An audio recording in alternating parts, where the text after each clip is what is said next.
Alex é executivo e conselheiro em serviços financeiros, com mais de 20 anos liderando a construção e expansão de negócios rentáveis em contextos globais. Hoje, Alex amplia seu impacto por meio da engenharia da perpetuidade, tese e framework autoral que integra estratégia, inovação, produto, dados, tecnologia, risco e governança para transformar crescimento em valor sustentável. Uma salva de palmas para Alex. Seja bem-vindo, Alex. E o nosso debatedor número 2, nosso querido Fernando Manfio, idealizador MoveOn, CEO da MoveOn Consultant e criador da Decidologia. Seja bem-vindo. Muito obrigado. Bom debate para todos. Pronto. Começar? Vai começar? Tá funcionando? Tá.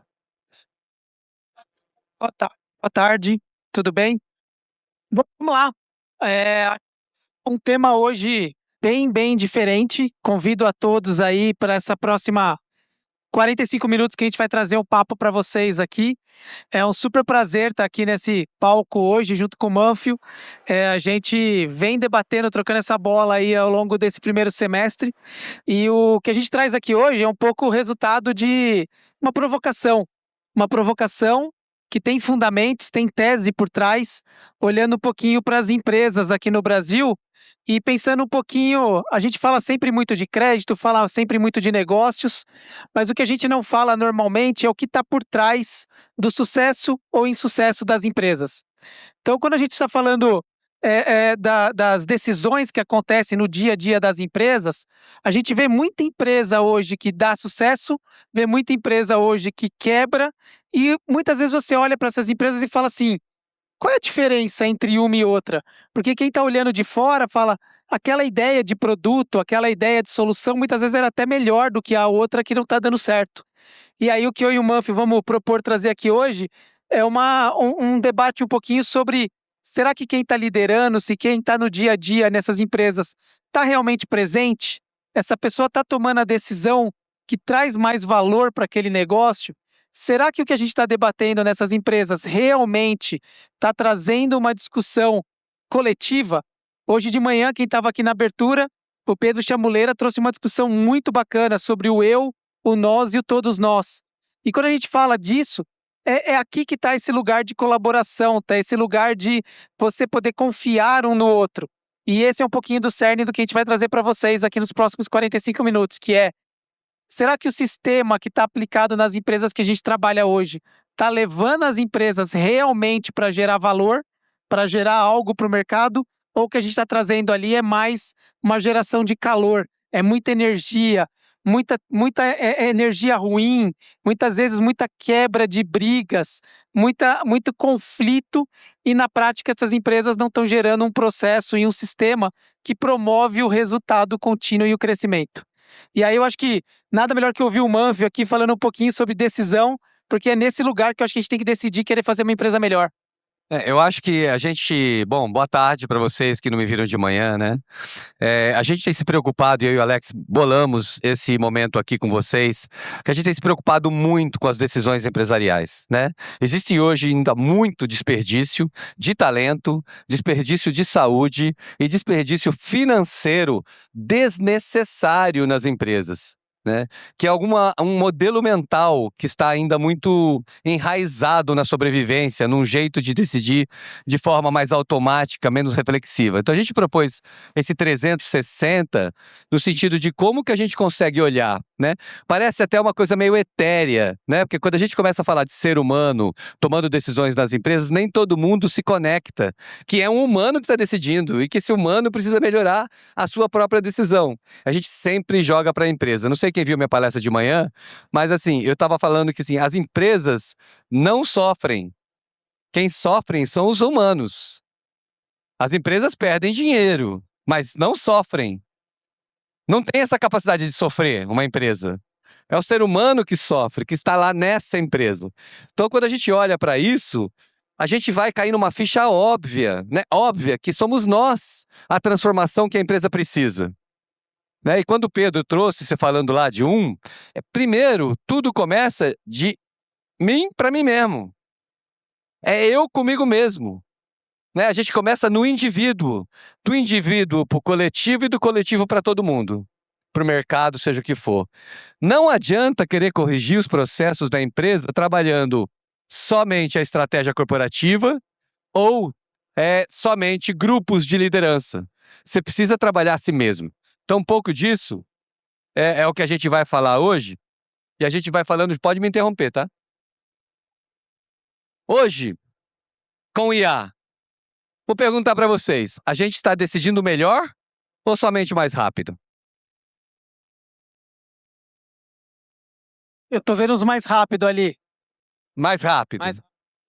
Então, mas a gente precisa decidir melhor, além do mais rápido, né?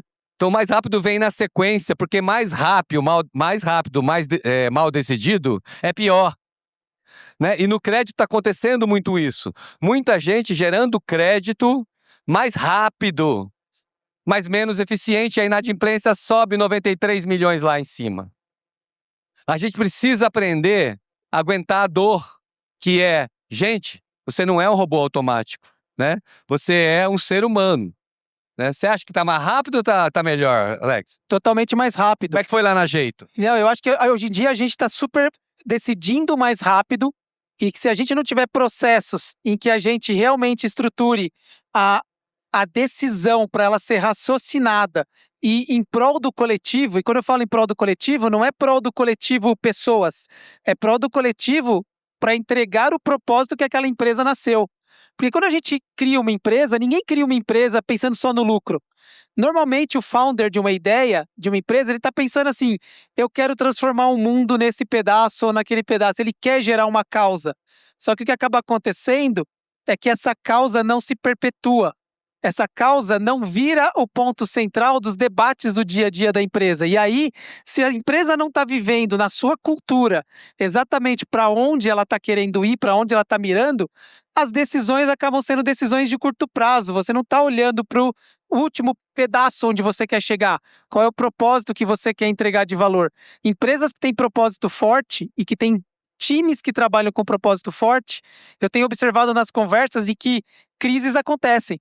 Mas a crise acontece e ela passa por aquela crise, porque ela sabe que ela continua ancorada naquele lugar de longo prazo que ela quer chegar, e não na decisão de curto prazo. E quando a gente fala de decisões mais rápidas, fica muito interessante, né? Porque quanto mais rápido, mais besteira você pode fazer. Quanto mais rápido, mais pressão você tem.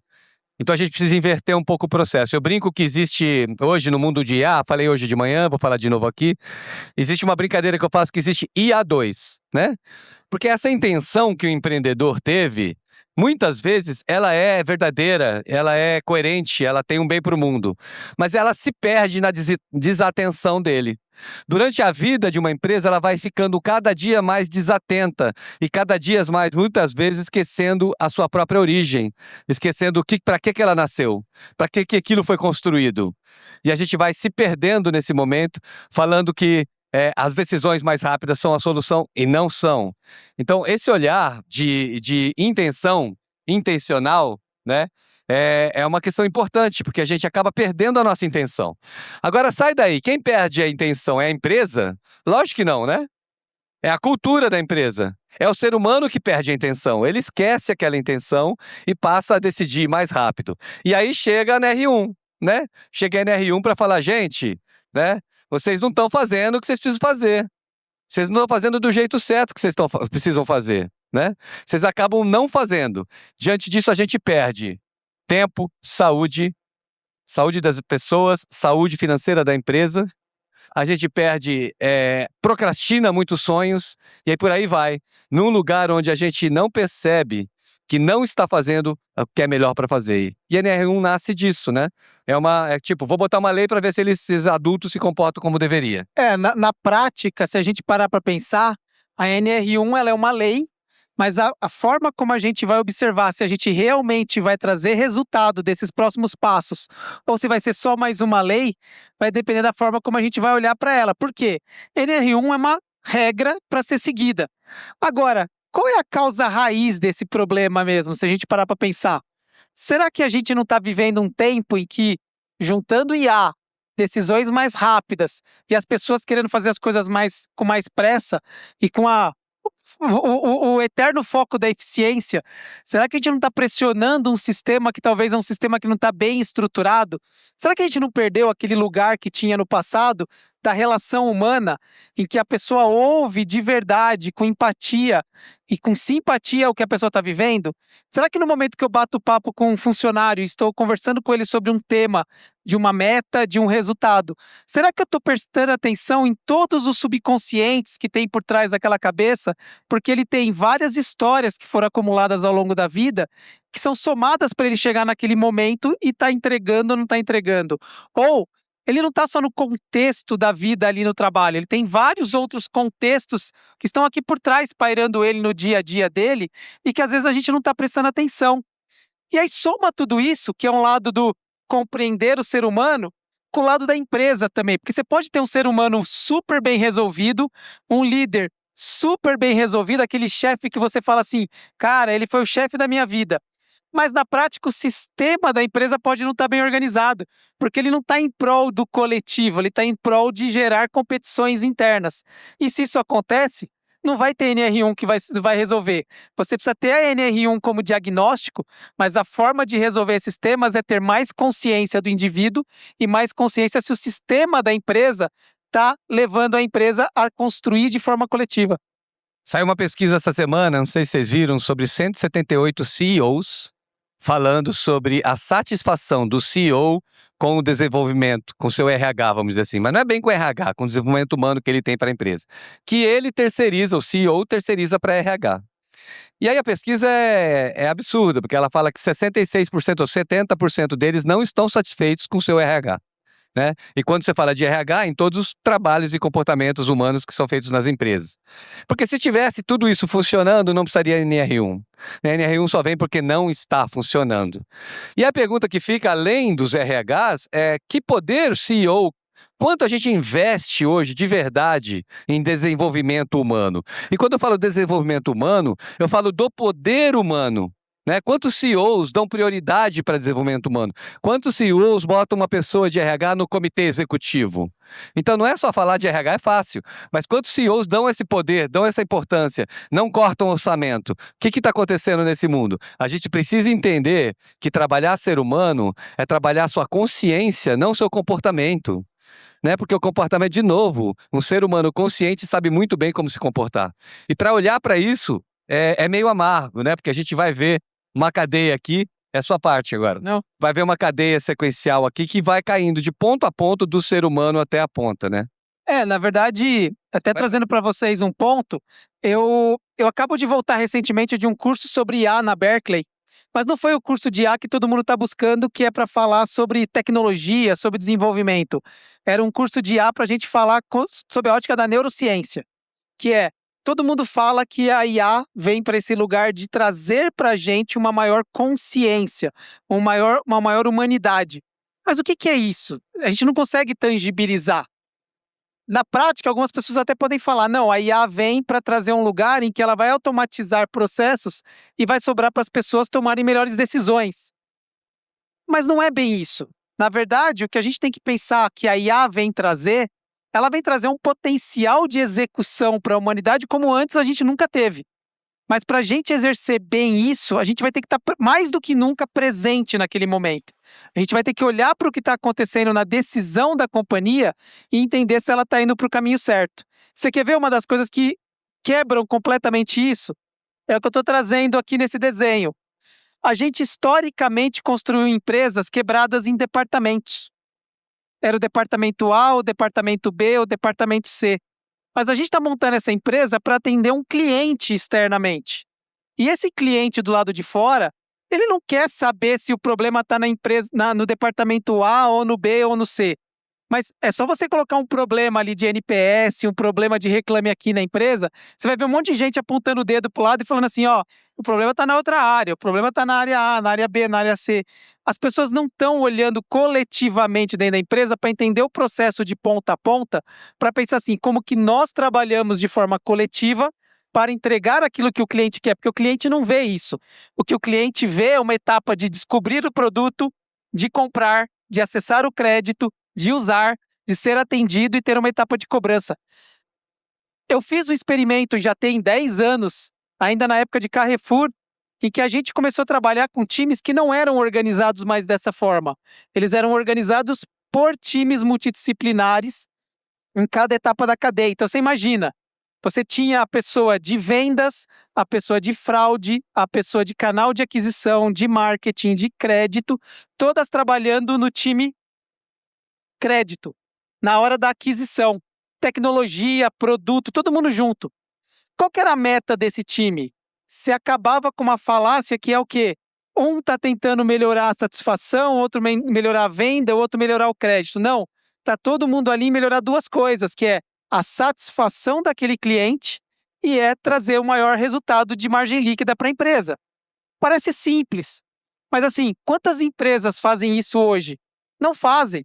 Elas continuam naquele lugar quentinho, que é o do sempre foi assim. E o que a IA vai trazer agora ela vai realmente separar quem está pensando o seu processo para entregar valor e quem está pensando os seus processos internos só para fazer input e output. Tudo começa no básico. Você quer entender uma empresa? Entenda você mesmo. Tudo começa no básico. Quando você olha uma coisa que acontece na sua vida, quantas vezes você não se coloca como vítima daquilo? Às vezes até de você mesmo, né? Você não sabe como foi minha história, você não sabe o que ele falou para mim. Sempre alguém é o autor da nossa desgraça. Se não é alguém, é o passado. Se não é o passado, é o tempo. Alguém tem que justificar as nossas decisões. E isso é o grande, vamos dizer assim, o cerne de toda essa questão de segmentação, onde uma área joga o problema para outra e nunca tem uma visão total. Até se você colocar, né, um monte de gente para dar a mesma visão, você vai ter briga ali. Né? Porque um acha que a visão dele é melhor e se o outro não gosta da visão dele, vai se sentir ofendido porque, minha visão ele não gostou, que significa que ele não gosta de mim, que eu não sou ninguém, vou me sentir mal. Mas é porque você está identificado com a sua opinião, com o seu ponto de vista, né? Quando a gente está identificado com o nosso ponto de vista, a gente é só um ponto de vista. A gente não tem abundância para falar, fala o seu ponto de vista, me mostra a sua visão que eu obviamente posso rever a minha, ou não. Mas é impressionante como o assunto é tão básico e tão simples, mas tão profundo, que ele não vem à tona. Por isso que eu criei a decidologia, né? Para falar assim, como que você, ser humano, toma a decisão no dia a dia. Seja em casa, seja na fazenda, né, na casinha de sapê, seja onde for. Como que você toma decisões, você sozinho se observando? Porque é a mesma pessoa que está falando aí, está falando na empresa. Né? Tá lá falando na empresa. Hoje de manhã eu fiz uma enquete, né? Quando um chefe chama você para falar de um erro que você teve, como você chega para o chefe? Número 1, já buscando defesa. Número 2, já terceirizando de quem é a culpa. Número 3, tremendo de medo. 4, entendendo que erro é o portal. 5º, pronto para prosperar. Então todo mundo vai falar, qual que é a melhor resposta? Pronto para prosperar. É exatamente o potencial humano. Mas a 90% está nos primeiros 3. E a gente não vê isso. E é simples demais. E está aí na sua mente. É um território invisível, reativo e que você não olha. Porque a gente treina comportamento. Né? Então, como que você fala com a pessoa? Daí você vai lá e fala. 1 dia, 2 dias, 3 dias. No 5º dia você já esqueceu. Porque vamos dizer assim, esse modelo mental antigo de defesa que é feito pelo nosso medo, já atuou, já tirou você daquele lugar. Então a gente consegue fazer dieta 2 dias, 3 dias, a gente consegue tratar bem o outro, fazer conversas não violentas 1 mês, a gente consegue seguir a cultura da empresa 2 meses e meio, e a gente sai. E tudo começa a voltar. E a gente tem que contratar a cultura de novo, não só a cultura de desenvolvimento humano, mas a cultura geral, porque a cultura de negócios da empresa também. A comunicação que gira, como o Alex está falando, dentro da empresa. Nos primeiros 2 meses dessa nova cultura, uma área fala com a outra, pergunta para a outra antes de fazer alguma coisa, pede colaboração. No 3º mês, cada área está fazendo sozinho. Por que isso não se sustenta? Que a gente não entende o mecanismo que faz isso acontecer, e que é o que eu chamo de decidologia.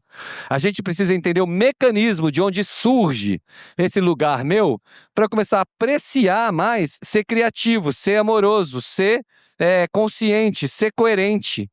Isso é o ser humano de verdade. E a gente esquece isso e acaba sendo incoerente, vitimista e acaba tudo isso aí. Tem um mecanismo, né, Alex? E que ele funciona dentro da pessoa para si mesmo, de uma área para outra, e que forma a cultura da empresa. Então, esse é um olhar que a gente quer trazer, 360, no sentido de falar, a gente precisa olhar para tudo. Não é que os treinamentos comportamentais não são legais, mas eu preciso de uma base antes.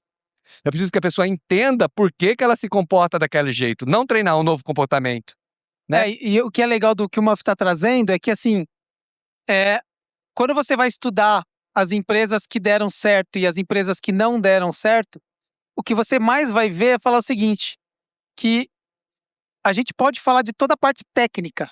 A gente vem falando o dia inteiro aqui hoje de vários temas técnicos de como você executa o crédito, de como você executa a cobrança, a aquisição e tudo mais.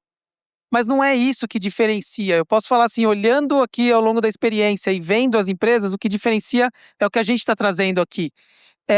Você tem o time certo, você tem as pessoas corretas que estão em prol de trabalhar no coletivo, porque também nada adianta uma empresa definir que ela quer trabalhar num formato coletivo se as pessoas que estão inseridas nesse time, elas pensam de forma individualista.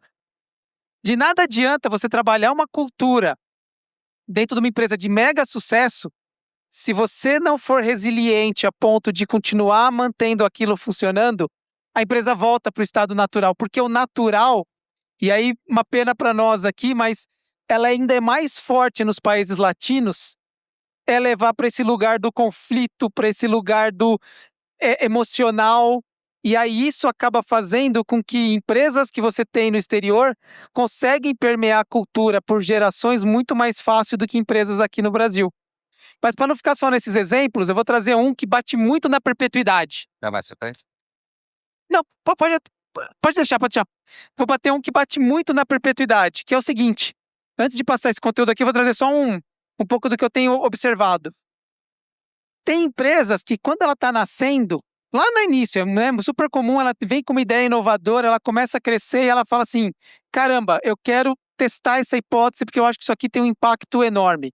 E a galera testa o produto, testa mercado, tudo mais, até que chega no momento que ela fala, acertei, o mercado está querendo utilizar a minha solução.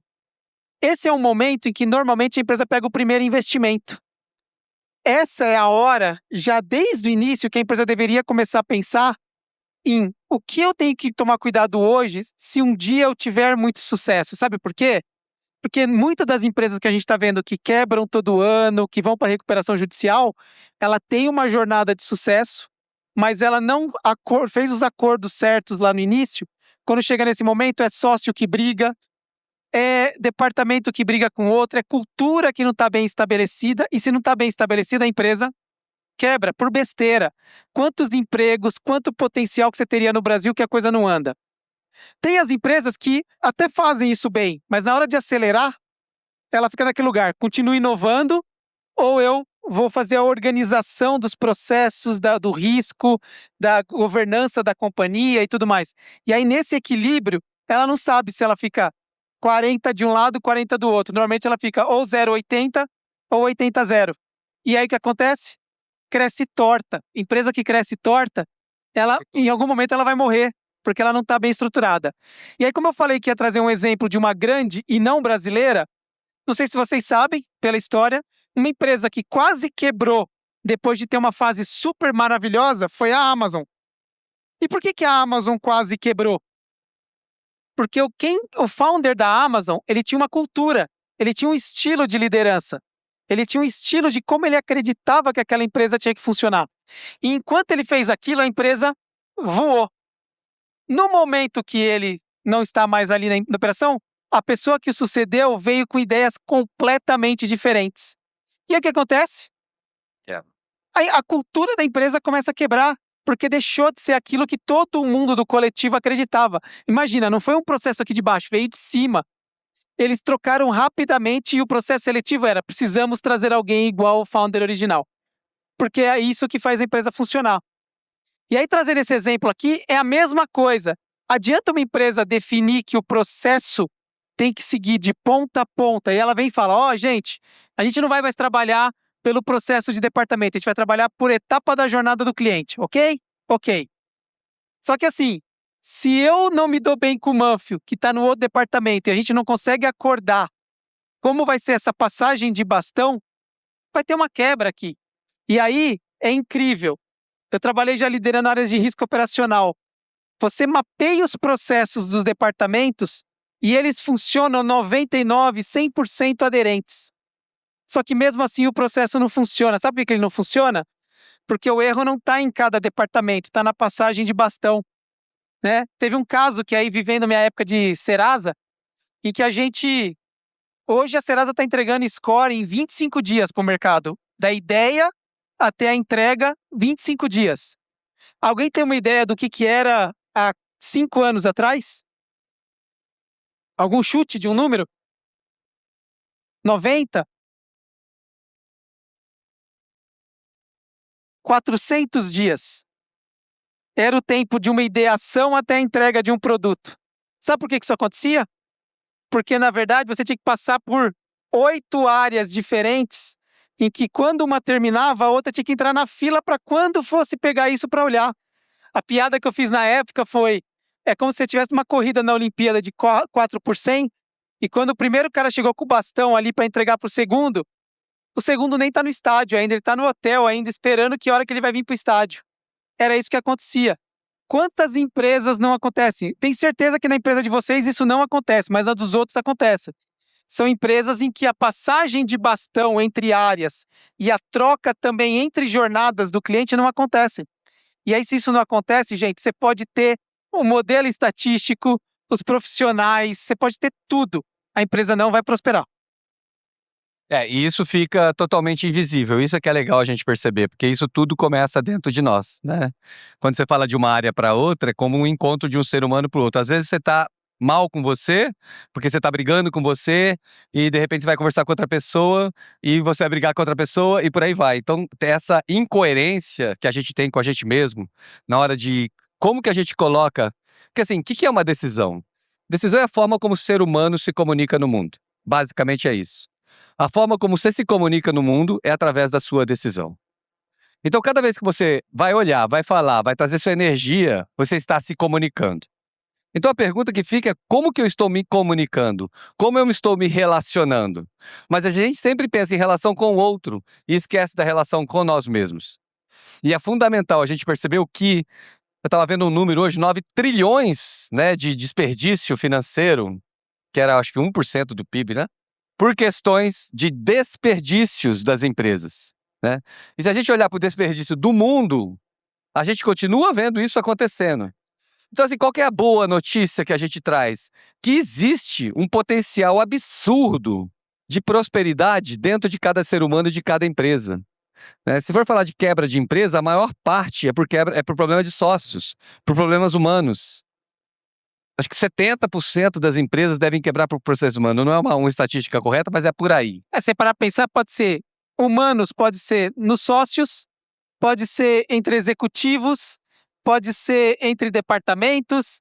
E esse aqui é um que eu adoro, que traz muito o nosso mundo.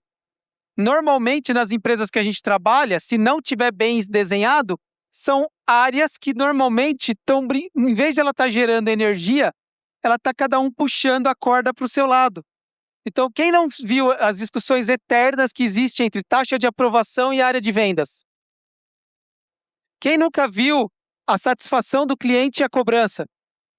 A área de produtos e a de tecnologia, né? A área de segurança e fraude junto com o pessoal que quer fazer uma melhor experiência de UX para o cliente.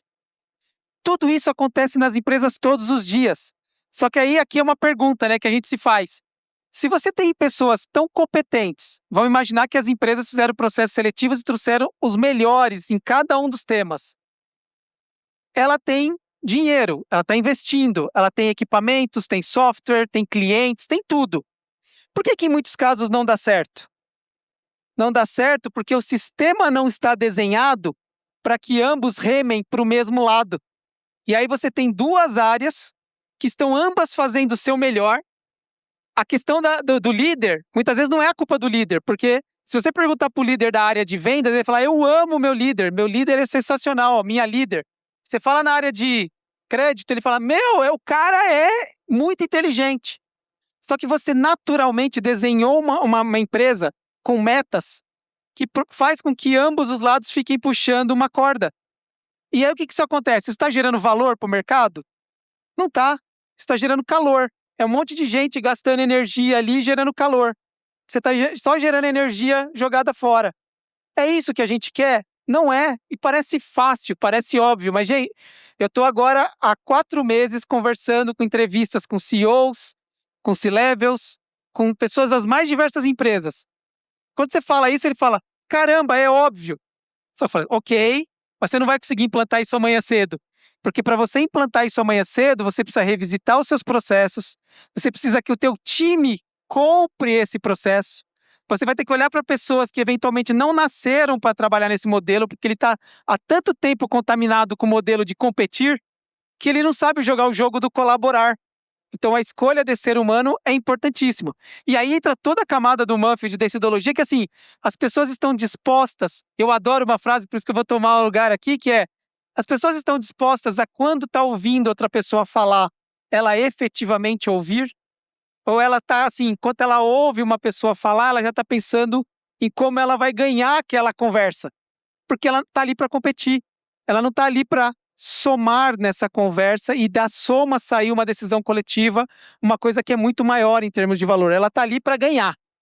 A frase, né, vou falar a frase completa então que ele está citando, é uma frase de Tartantuco que mudou minha vida, que eu trago para o meu trabalho, né?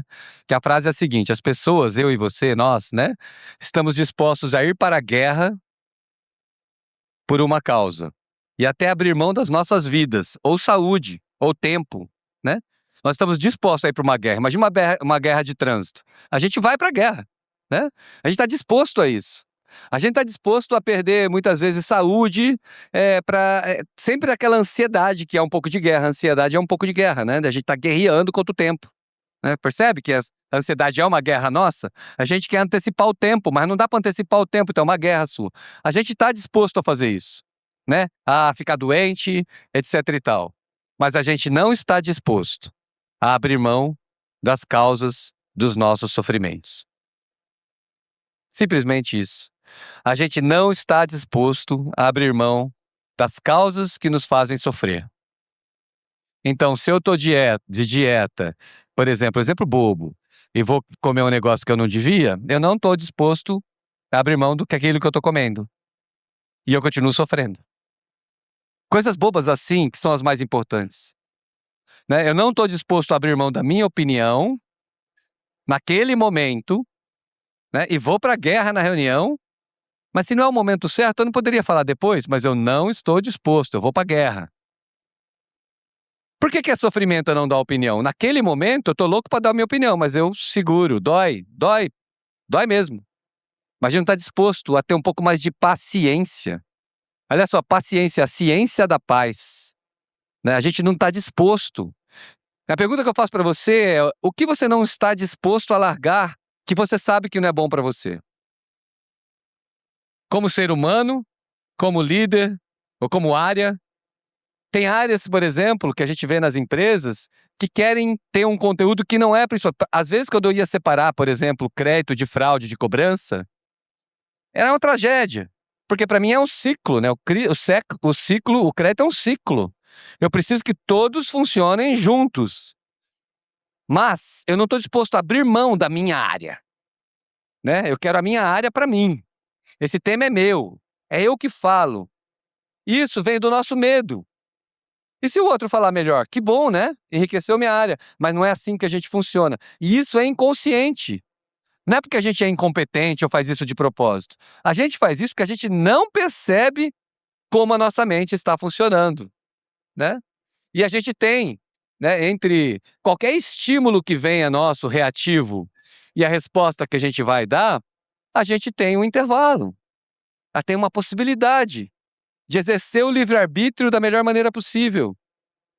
Fala isso no corporativo, fala isso no pessoal, fala em todo lugar, é a mesma coisa, porque as empresas são feitas por humanos. Né? Isso a gente sabe. Então, quando eu olho para mim e falo, uau, o que é livre-arbítrio? Que porra é essa, livre-arbítrio? Livre-arbítrio é a decisão que você decide tomar, né? A decisão que você toma é seu livre-arbítrio. Mas será que você está exercendo esse livre-arbítrio aprisionado ou aprisionada pelo medo, pelos vícios, pelos hábitos antigos? Ou você está exercendo esse livre-arbítrio a partir da sua libertação, daquilo que não te serve mais? Abrindo mão de algum prazer que não serve mais para você. Abrindo mão de várias coisas. Porque se a gente não abrir mão de certas coisas, o mundo nunca muda, você nunca muda, nada nunca muda. E nós estamos num momento crítico, onde IA faz certas coisas que a gente pode delegar. Para a gente ter mais tempo para quê? Para cuidar de si mesmo, para se conhecer, para gastar um tempo, achar que isso é terapia só. Não. A gente precisa gastar horas pensando assim, nossa, como eu levantei hoje, por que eu fiz isso, por que eu fiz aquilo? E vai fazendo essa pergunta recorrentemente. Quando eu encontro aqui alguém me irrita, eu falo, nossa, por que eu me irritei? Aí na hora alguém vai falar assim, também a pessoa gritou com você. Não, não, não. Não entra nessa. Porque eu me irritei. Dá para contar aquele negócio Vou contar o lance que eu gosto muito, que eu não falei hoje na palestra, que você está dirigindo, né? Você está dirigindo, você já viu. Você está dirigindo e alguém te fecha. Aí essa pessoa que te fecha abre o vidro e te xinga. Né? Aí você pega, abre o vidro e eu pergunto, por que você gritou com a pessoa? E você vai falar, mas, Manfio, a pessoa me fechou. E eu digo para você, não foi essa a minha pergunta, porque eu vi que essa pessoa te fechou. A minha pergunta é, por que você gritou com a pessoa? Mas, Manfio, você é maluco? A pessoa gritou comigo. Eu falei, entendi, joinha. Parabéns, eu já entendi o vitimismo. Agora, assim, por que você gritou com a pessoa? Porque você decidiu gritar. E porque você não tinha, naquele momento, outra hipótese. E assim nascem as conversas tóxicas nas empresas. Isso é só um exemplo macro da rua. Mas aquele líder falou uma coisa para você, o cara da outra área falou aquilo, o cara de vendas falou que precisa bater meta, eu sou do crédito, eu vivi isso a vida inteira, né? Vendas e crédito. Era briga todo dia. Vivia isso. Até eles entenderem, nasceu o score, fala, gente, vem aqui. Deixa eu explicar para vocês, o score é bonzinho. Ele decide por você a venda e você tem uma criatividade absurda de se relacionar com o cliente, de expandir conhecimento, de fazer outras coisas. Mas aqui, ó, decisão se o cara é bom ou ruim, o score já faz. Sinto muito. Se você só faz isso, você já perdeu pro score. Você perdeu sua função pro modelo. Isso há 20 anos atrás. Hoje, se a gente continuar repetitivo, nesse lugar defensivo, previsível, porque isso é previsível. A reatividade é previsível. Alguém pisou no meu pé, xingo. Não é previsível? Agora, alguém pisou no meu pé e eu ficar em silêncio, não é tão previsível assim. E eu acho que esse ponto que o Manfio trouxe é fundamental no tempo atual que a gente está vivendo. Porque agora vamos, de novo, olhar para o que a gente está falando o dia inteiro aqui hoje sobre IA. O que a IA traz para a gente? Ela traz a capacidade de execução de uma forma mais veloz, com muito mais dados e com muito mais informações do que nunca a gente teve. Aliás, a IA é reativa. Mas ela é reativa. Ela é reativa, não que é criativa. Ela vai fazer aquilo que a gente sempre estabeleceu como padrões. Então, o que acontece? Eu tenho uma brincadeira que eu falo para a turma também, que é assim, se você pegar a IA e colocar para ela o histórico de como a gente sempre fez as coisas, e a gente sabe que na maioria das empresas hoje tem muitas vezes que dá merda. Porque a forma como a gente está só brigando, não está gerando resultado, está gerando problema. O que a gente vai fazer? Gerar mais problema mais rápido. Então o que a gente deveria fazer, gente? Eu acho que, como seres humanos, a gente deveria estar dedicando 70% do nosso tempo agora, não é a execução, é ao pensar. Deixa eu te interromper. O que é o maior... entre uma IA boa e uma resposta de IA boa e ruim. Qual é o diferencial? Me fala. É o prompt. É o prompt. É o prompt que é o diferencial. Tem gente que faz mágica com IA e tem gente que não faz nada com IA. E tem uma coisa o prompt só pode ser criativo, não reativo. E tem uma coisa que a professora lá de neurociência da Berkeley trouxe que eu achei incrível. A IA não é pra gente ficar vagabundo. Botar ela pra fazer aquilo que a gente fazia. A IA não nasceu para trazer respostas. E a maioria das pessoas estão usando a IA para trazer respostas. A IA nasceu para te fazer perguntas, para fazer o seu senso de discussão ficar melhor. Então, quer usar bem a IA? Coloca no papel a sua ideia de como você faria aquilo e fala, faça o challenge comigo sobre essa hipótese. Faça eu ir além. Faça eu utilizar o meu cérebro para ir além. Faça eu requestionar todo o modelo da minha empresa. Porque, assim como você falou, a gente tem vícios porque a gente atua no automático, porque sempre foi assim. E o maior potencial da IA hoje não é técnico, gente. O maior potencial da IA hoje, ele é da gente ter tempo para repensar tudo como a gente fez. E aí, trazendo uma provocação nessa de gerar reação e só calor ou gerar valor, tem um exemplo que eu adoro trazer, deixa eu ver se vai dar tempo. Vai dar tempo. Esse exemplo eu acho que é para guardar na cabeça de vocês o que eu estou tentando trazer. Eu comecei minha carreira ali na década de 90.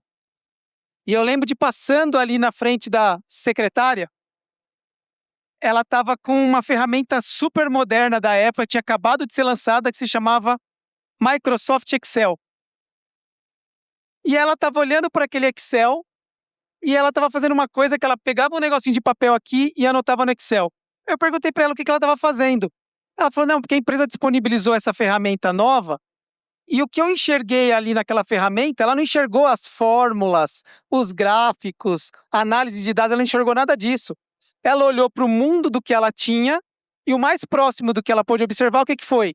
Aquela caixinha que tinha dentro da mesa, que era um monte de aba de fichário com as letras, que guardava ali os telefones das pessoas, ou os cartões de visita. E ela estava passando a mão aqueles dados para o Excel. Ela falou, olha que legal, dá para colocar a letra A, B, C, D, E, F. Ela deu um uso, mas ela deu um uso para aquela ferramenta daquilo que ela conhecia de mundo naquele momento. Vocês estão dando risada, que eu estou vendo algumas pessoas darem risada. A gente está fazendo a mesma coisa com a IA. A IA não é uma ferramenta de input e output, mas a gente foi criado para fazer input de uma informação, output de uma resposta. O que a gente está fazendo na maioria? Eu tenho certeza que a maioria, se não a totalidade das pessoas aqui estão usando a IA para quê? Para pegar um processo que já existe na empresa, uma etapa dentro daquele macrofluxo, que é o que acontece na sua área, e falando para a IA, eu te entrego um dado que antes eu tinha que fazer na mão a resposta e agora você faz mais rápido, mais barato e tudo mais. A gente está usando uma Ferrari para fazer o básico. Sabe qual que é o verdadeiro uso da IA? Não é fazer input e output, é fazer outcome. É falar assim, eu te dou o contexto, que é, vou dar um exemplo, sou uma empresa de crédito que dou crédito para esse nicho, nesse grupo, em que eu tenho que atacar a população de renda de tanto a tanto no Brasil. O que eu quero de outcome? Eu quero gerar o maior volume de crédito, com maior rentabilidade, desde que não saia nesses guarda-reios aqui, ó, fraude no store tanto, risco, eu só vou até tanto, tal. O que a IA vai fazer? Ela vai repensar o processo inteiro. Ela vai falar assim, qual é o processo que você deveria fazer para chegar nesse resultado? Agora, a gente como empresa está pronto para a IA virar para você amanhã e falar, sabe você que é dono da área tal? Nesse novo processo, tua área nem precisa mais, ela pode morrer, porque ela é desnecessária. A gente está pronto para que a IA traga essa resposta? Não, porque a gente quer, de novo, a gente quer proteger aquilo que eu tenho medo, que é perder o emprego, perder a posição de mercado. Então, a gente não está usando ela para falar, repensa o todo. Nós não. Mas se você for olhar a maioria dos estudos de processos de empresas na China, é o que mais eles estão fazendo. Repense o processo, não importa quais etapas você vai tirar, desde que o resultado seja atingido. A gente não está pensando dessa forma ainda. E aí você faz a curadoria daquilo que vem, né? Porque sempre tem os viagens. O IA sempre trabalha no conhecido, né? Se ela traz algo novo, ainda assim é alguma coisa conhecida no mundo. E nós, seres humanos, temos esse mágico poder, né? De surpreender o tempo todo. Cada vez mais. Estava brincando que assim, o medo que a gente tem, que corrompe um pouco nossas decisões, que corrompe nossas empresas, o medo que faz com que a gente crie produtos que não servem para o bem-estar, o medo que a gente tem em vários mundos, ele é muito esperto, mas ele está sempre ali buscando um lugarzinho de fragilidade sua. Ele é limitado, porque todo reativo é limitado. Então o medo, você sabe muito bem como ele funciona, não sabe? Pensa sobre o medo. Você sabe como ele começa, e aonde ele vai chegar, né? Você sabe tudo isso. Mas quando eu falo para você, pensa sobre o amor, você não sabe definir, né? Você não consegue definir amor. Você pode talvez tentar minimizar. Ah, eu amo tal pessoa. O amor não é isso.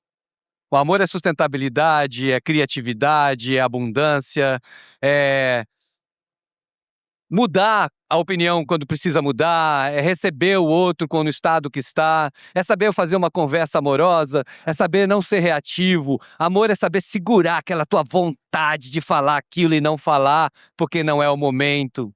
Amor tem a ver com prosperidade, né?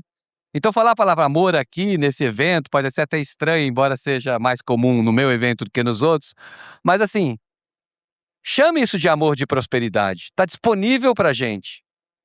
E aí o convite que a gente faz, não olhar só para você, para sua equipe, para sua vida, porque esse conteúdo que a gente traz hoje é 360, brincadeira 360, porque serve em qualquer área da sua vida, né? E você pode observar as decisões que você está tomando. E aí vem uma outra coisa, quando você observa uma decisão e vê que ela não está legal, acione o seu amor por você mesmo. Uau, não estou legal ainda nesse tipo de coisa. E tudo bem, porque você é humano. Foi um pouco da palestra que eu falei de manhã sobre o nosso medo de ser vulnerável. Quando vulnerabilidade é o maior poder que você tem. Porque só sendo vulnerável, você cria algo novo. E todas as criações do mundo foram construídas por pessoas que sentiram vulnerabilidade, né? E quando a gente foge da vulnerabilidade, você torna um profissional dispensável. É isso. E assim, também aqui, nosso tempo está estourando aqui, para tentar trazer um ponto de fechamento. Eu acho que quando você está falando desse modelo de AI, acho que a gente pode até voltar para o anterior, Manfio. Esse aqui a gente acabou falando já.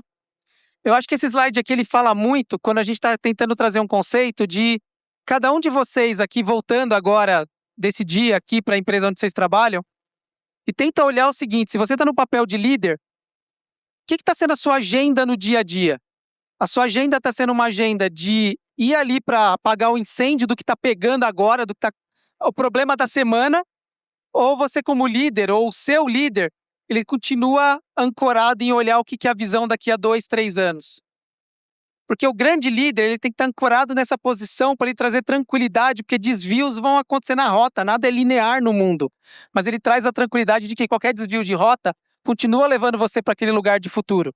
Se em algum momento o cenário mudar a tal ponto de que o futuro mudou um pouquinho, 30 graus para a direita ou 30 graus para a esquerda, o papel dele é voltar e transmitir isso novamente para que a galera... E olha lá no passado, não era assim que os barcos funcionavam? Os remos? Gente, é para lá. E aí se muda um pouquinho porque vai ter uma chuva, uma tempestade, vão para cá. É o mesmo conceito, esse é o papel do líder. Então, primeira dica para vocês pensarem, se o líder de vocês, ou se você como líder, está ali apagando o incêndio do mês, eu não ficaria nessa empresa. Porque é uma empresa que está olhando só o curto prazo, ela não está resiliente, ela não está construindo algo. Se você perguntar, como eu perguntei outro dia para um CEO, eu falei, qual é o propósito da tua empresa, para que ela existe? E ele não sabia responder. Falei, então se você não sabe nem para onde você quer ir, como que você vai poder chegar lá? E às vezes sabe, tá na tela, mas não cumpre. Mas não vive, né? Só Então, para terminar nosso papo aqui, eu acho que é importante trazer esse conceito para a gente perceber o nível de poder que ainda tem nas nossas mãos, né? Quando a gente observa isso, meu desejo para vocês é que vocês saiam empoderados, com alguma reflexão que é como eu estou tomando as minhas decisões. Ok? Muito obrigado. obrigado, pessoal.